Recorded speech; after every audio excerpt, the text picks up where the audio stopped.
But now that this story has come to light, you know this is the end of your future political ambition.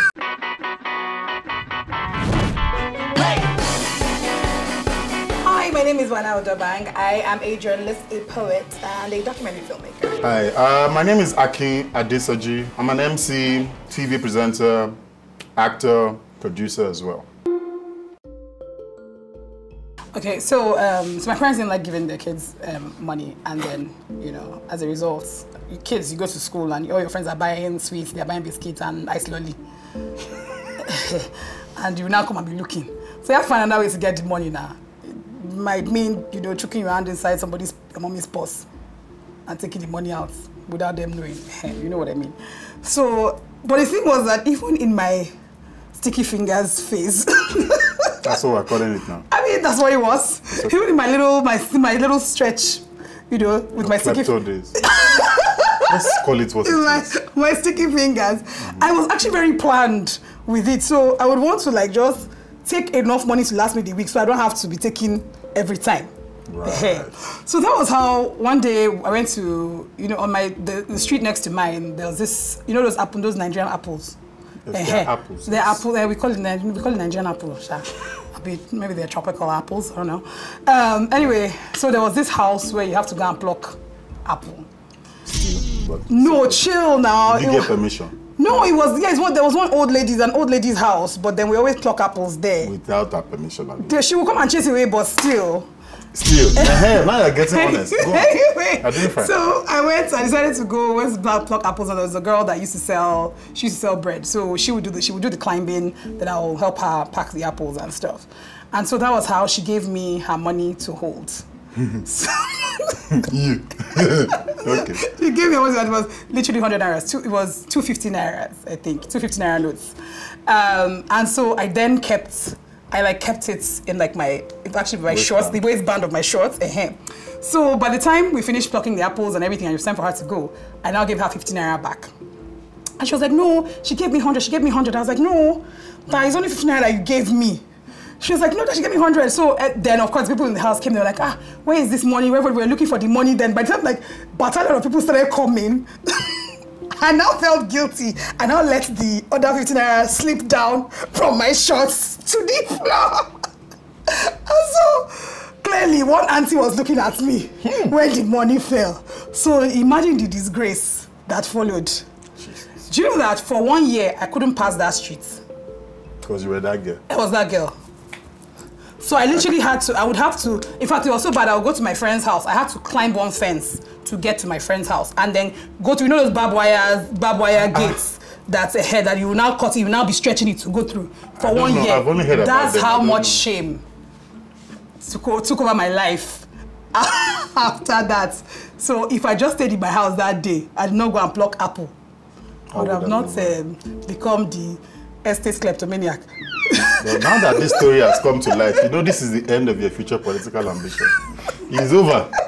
It's over. Though on the flip side, you're also qualified to be in the National Assembly, you understand? If you think about it, No, as in you have experience. Normally they say, what experience do they have? You have experience. They're moving resources for some time.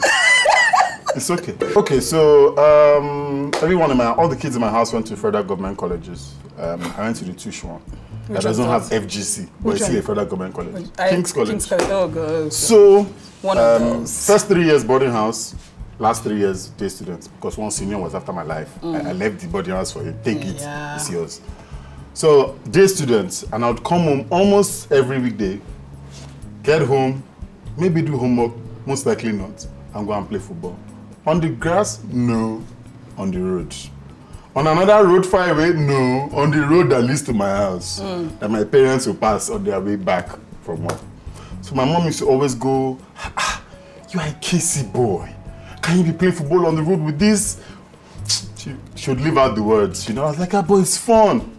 So there was this fateful day, she said, she dropped the ultimatum. If I ever catch play football on the road again, it's done.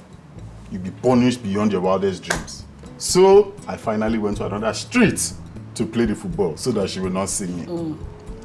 And that was the day I was channeling my inner JJ Okocha And of course, we didn't used to wear football boots. Of course. Or slippers or not. It was bare feet, you know.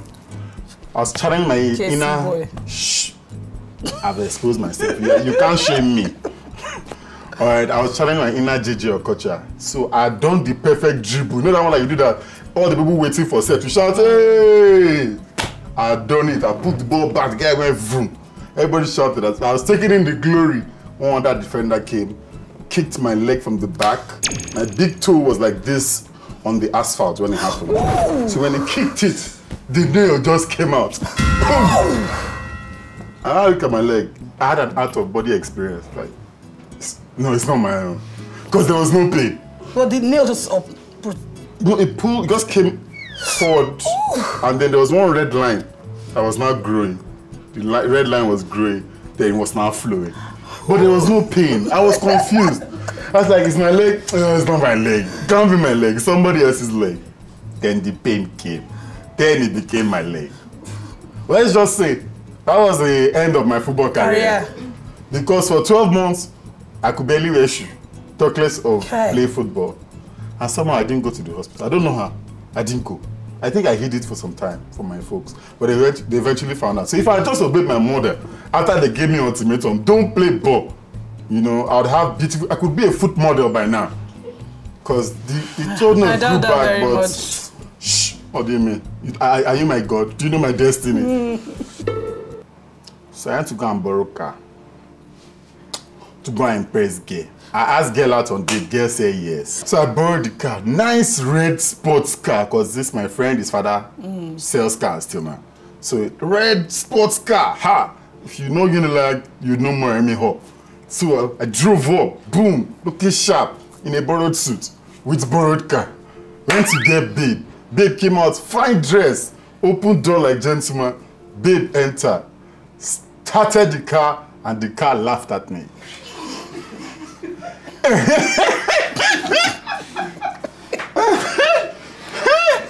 Oh my days! Hey, if you don't mind me at night, people were hanging around, some boys were laughing, some girls were laughing, nobody I knew was around. I could not call anybody for help. Push the car? I think GSM had just come out. I didn't even have SIM card, talk less of phone. And it was not my car. Ew. Till date, if I open a car bonnet, I don't really know what's going on. So you can imagine what it was like then. Me too, I formed activity, loosen the tire, roll shit, open bonnet. Easy, carburetor or radiator. And of course, the girl was inside the car like this. There was no AC, sweat had joined her makeup. You know, our roommates passed, they laughed. Thank God there was no camera for nobody took picture. Oh my gosh. You know, they can't do throwback Thursday with that picture today. That'd been the end of my career. You'd have been sports anyway, but because I'm stubborn, I said, girl, don't worry. Bought my pocket square, wiped her sweat. Even more pocket square? Dinner, knee. I was ready. But what were you going to take her to? Not ready, ready. What were you going to take her to? The dinner now. I don't know what you're inferring. I was taking her to the dinner. There was a venue, one hotel or somewhere on the mainland in Ikeja. So I said, babe, don't worry, I got this. Wiped her sweat, wound up. We left the car there and we took taxis to the dinner. So we still went for the dinner. But I did not go near Moremi for some time. What happened after that date?